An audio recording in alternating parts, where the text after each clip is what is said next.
Сиздерге Москвадан кирди чыкты кызматын көрсөткөн тажрыйбалуу айдоочуларды сунуштайбыз. Жолго чыгарда документти чорнойдон текшерип, баарын бүтүрөбүз.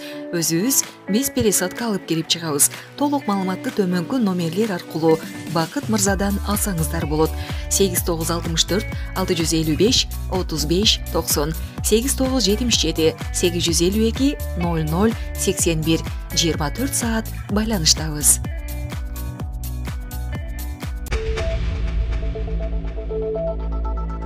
Чоң жетинин тышкы иштер министрлери Орусияга Украинага каршы согушта жардам бергендер олуттуу кесепеттерге туш болорун эскертишти.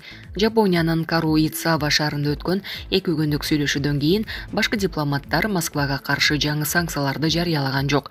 Бирок жазалоочу чараларды кыйгап өтүүгө, курал жарак алуусуна көмөктөшкөндөргө катуу чаралар колдоноорун, дагы бир саясий маселе жараткан Кытайга биргелешип туруштук беришерин билдиришти. Алардын жыйынтыктоочу билдирүүсүн Бейжин ачуулануу менен кабыл алды жана атайлап жала жабуу деп сыпаттады. Жыйында Орусиянын жоопкерчиликсиз өзөктүк риторикасына сын айтылып, жыйын катышуучулары Москванын андай куралды Беларуска жайгаштыруу тууралуу эскертүүсүн кабыл алыңыз деп аташты. Министрлер Судандагы касташкан тараптарды кармашты токтотууга чакырышты. Ошондой эле Талибан кыймылынын аялдар менен ашчылыктардын укуктарын бузуп жатканын дагы бир жолу айыпташты.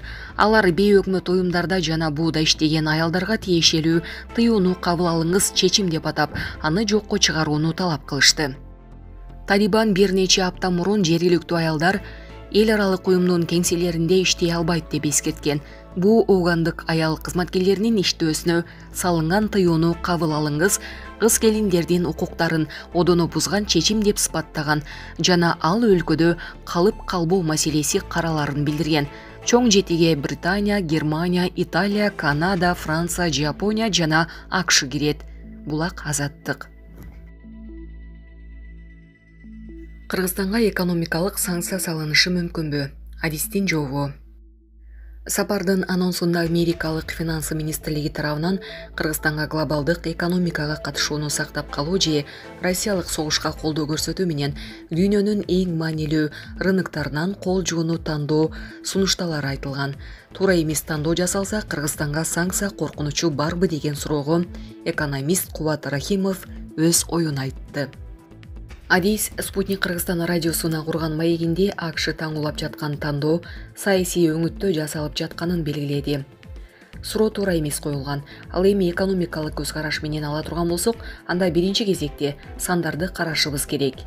Биз АКШ, Европа жана Япониядан колдонулган автоунаалардан башка эмне сатып алабыз? Компьютерлер келиши мүмкүн, анысы да чектелүү санда.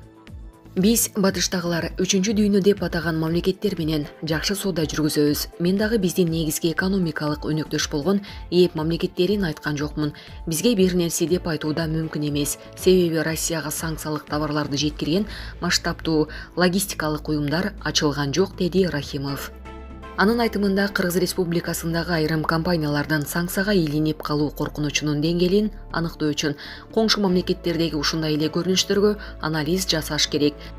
Батыш санкциясынын соңку тизмесинде өзбекстандык компаниялар бар экени маалым болду. Казакстандын айрым банктары да илинип калышы мүмкүн, деди экономист. Булак Спутник кежи.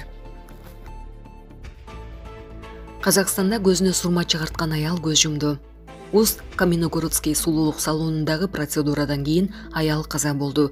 Өлүм фактысы Уст-Каменогорск шаарындагы прокуратурасында тастыктаганын казак басылмалары жазып чыгышты. Маалым болгондой, аял сулуулук салонуна көзүнө блефаропластика жасатуу үчүн барган. Сулуулук салонуна 1962 жылы туулган жаран көзгө блефаропластика жасоо үчүн кайрылган. Салонун кызматкери лицензиясы жана медициналык жана башка иш-аракеттерди жүргүзүүгө руксаты жок туруп, жогорудагы процедураны жасаган. Бир аз убакыт өткөндөн кийин бейтап шашылыш реанимацияга жөнөтүлүп, ал жерде каза болду деп билдирди прокуратура. Алдын ала маалыматтар боюнча аял анафилактикалык шоктон каза болгон. Кылмыш иши козголгон. Булак Назар Ньюс кежи. Илон Маск бир күндө 12 миллиард долларын жоготту. Америкалык ишкер Илон Масктын байлыгы Tesla акцияларынын азайышынан улам бир күндө 12 миллиард 600 миллион долларга кыскарды. Бул тууралуу чет элдик басылмалар жазып чыгышты. Маалыматка ылайык, Tesla компаниясынын акциясы 9,75%га төмөндөп кеткен. Мындан улам Elon Musk бир күндө байлыгынын 7%, тактап айтканда 12 миллиард 600 миллион долларын жоготкон. Мындан сырткары 20 апрелде Бока Чика учуру аянтынан учурулган Starship космостук кемесинин прототипинин жарылуусу да себеп болгондугу айтылат. Elon Musk Tesla жана SpaceX компанияларынын негиздөөчүсү. Twitter социалдык тармагынын ээси. Бүгүнкү күндө анын байлыгы 164 миллиард долларды түзөт. Булак Суперкежи.